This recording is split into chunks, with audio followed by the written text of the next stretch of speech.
오늘은 손목 질환입니다. 수분관 증후군 그러죠. 다른 말로는 손목 터널 증후군 하는데요. 요 밑에 신경이 지나가요. 이 정중신경이 압박을 받는 거예요. 손목 터널 압력이 높아집니다. 손목 많이 쓰는 직업들 있죠. 운동을 하든지 쓸고 닦든지 진동기구 등등 여러가지 키보드 작업도 많이 해서 생길 수가 있어요. 여러가지 비수술적 치료 다 했는데도 좋아지지 않으면 어쩔 수 없이 수술적 치료 방법을 사용하게 됩니다. 그래서 수술적 치료의 대상은요, 적응점은 보존적 치료에 실패가 되겠죠. 바로 수술은 절대 안 하거든요. 또 여기 있죠, 근육이 우지 부근이라 우지 부근의 위축용 빵빵해야 되는데 납작해지는 거죠. 또 나이가 많아요. 좀 50세 이상 증상이 심할 때, 또 증상이 10개월 이상 지속될 때, 이럴 때 수술을 하게 됩니다. 여러 가지 해서 안 되고 너무 아프면 하게 되겠죠. 너무 젊은 사람은 안 해요. 나이 많은 사람 50세 이상에서 좀 하게 돼요. 또 지속적인 이상 감각이 있는 거예요. 또 여기에 협착성으로 건막이 지나가요. 글루공을 해주는 건막이 있는데 거기가 딱 뭉쳐진 거예요. 협착이 온 거예요. 그러면은 이게 잘 안 돼요. 그런 경우도 수술적 치료의 대상이 되고요. 이 테스트 하죠. 팔렌 테스트, 팔렌 이렇게 해가지고 30초간 버텨보는 거예요. 좀 절인 사람이 있을 거예요. 요거는 리버스 팔렌. 요거보다는 요게 좀 더 압력이 세요. 이렇게 해가지고 30초 이내에 양성소견이 나오면 역시 수술적 치료의 대상이 된다라고 이야기하는 거죠. 자, 이런 것들을 다 종합해서 수술을 하게 되는데요. 수술은 방법이 3가지 정도가 있어요. 전통적인 절개술이죠. 여기를 다 째는 거예요. 이렇게 다 째는 방법, 그리고 조금만 째는 채소 절개, 내시경으로 하는 방법 등등이 있겠죠. 오늘은 요 방법 전통적인 방법, 채소 절개 방법을 알아볼게요. 전통적 절개술의 방법은요, 절개선 어디를 짤까요? 정중신경이 이렇게 지나면 이렇게 째면 되겠죠. 우지에 기저부가 있어요. 요 라인 기저부를 쭉 따라서 이렇게 가게 되고, 여기에 유구골이 있어요.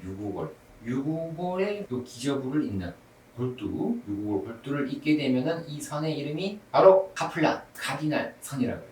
이 선과 여기에 3번째 손가락 중지, 여기 척측을 잇는 이 라인을 쭉 잇는 선이에요. 여기에 카플란 선 있죠?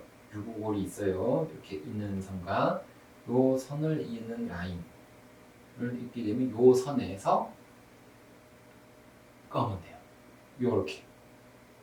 요렇게 꺾게 되면 우리가 이제 전통적 절개술의 방법이다 라는 거죠. 그래서 이 방법은요, 큰 절개를 하니까 시원하게 다 보여요. 수분관 내부의 해부학적 구조물들을 직접 확인할 수 있는 큰 장점이 있는 거예요. 골신경 보고, 또 표제 수장궁도 보고, 수지신경도 보고, 정중신경도 보고, 시야에서 직접 확인해야 손상을 줄일 수 있기 때문에 여러 가지들을 다 확인을 하게 됩니다. 좋은 방법이죠?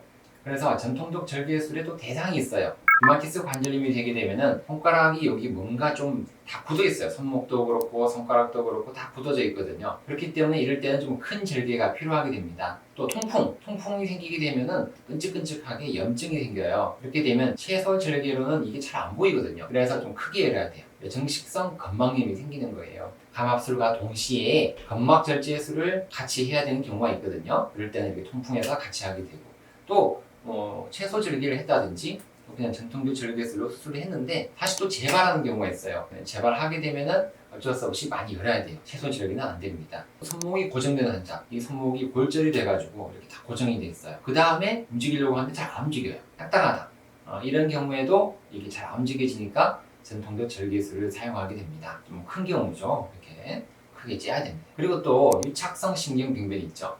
또 굴곡 근염이 심해요. 이런 경우에는 추가적으로 몇 가지 수술을 더 할 수가 있어요. 신경이 붙어있다, 굴곡 근막이 끈적끈적하게 심하다, 그럴 때는 신경 박리술을, 내부 신경 박리술, 신경이 또 바깥에 있는 거, 신경 외막 절개술, 안쪽도 틀어주고 바깥쪽도 풀어주고, 굴곡 근막이 뜨뜻하니까 여기를 절제해주는 방법까지. 그래서 이런 3가지 방법 쓰는 거예요. 신경 내부, 신경 외부 근막을 절제술. 이 3가지 수술법은 특별한 경우만 하는 거예요. 유착성 신경병변이라든지 심한 굴곡 근염에서만 하게 되는 거지, 일반적인 수분관 증후군, 일반적인 손목 터널 증후군에서는 표준적으로 시행하지 않습니다. 이런 방법도 할 수 있다라는 거죠. 이 전통적 절개술 좋아 보이는데요, 단점이 있어요. 큰 절개로 인해서 신경 손상이 생기겠죠. 그래서 정중신경의 수장측 수분 분지, 어쨌든 신경 손상이 생기는 거고, 정말 표지 신경이 손상될 수도 있어요. 신경 문제가 생깁니다. 또 많이 째니까요, 아무래도 악력의 회복이 늦어지는 거죠.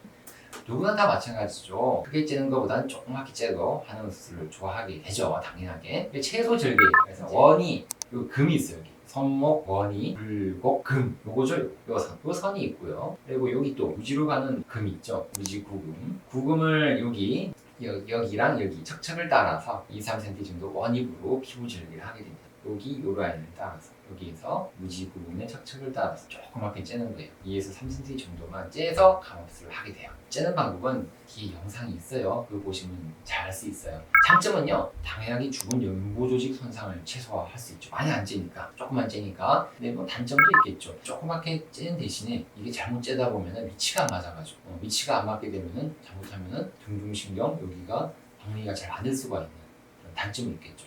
그래서 이거는 능수능란하게 많이 해본 분들이 하면 좋겠죠. 여기가 뭔가 질환이 많다, 너무 뻣뻣하다, 그럴 때는 시원하게 째는 게 나아요. 괜히 조그맣게 째려고 하다가 수술이 이것도 저것도 안 되게 되면 상당히 곤란하겠죠. 그렇죠? 영상 준비한 게 있으니까 조금 더 보고 오시도록 하겠습니다.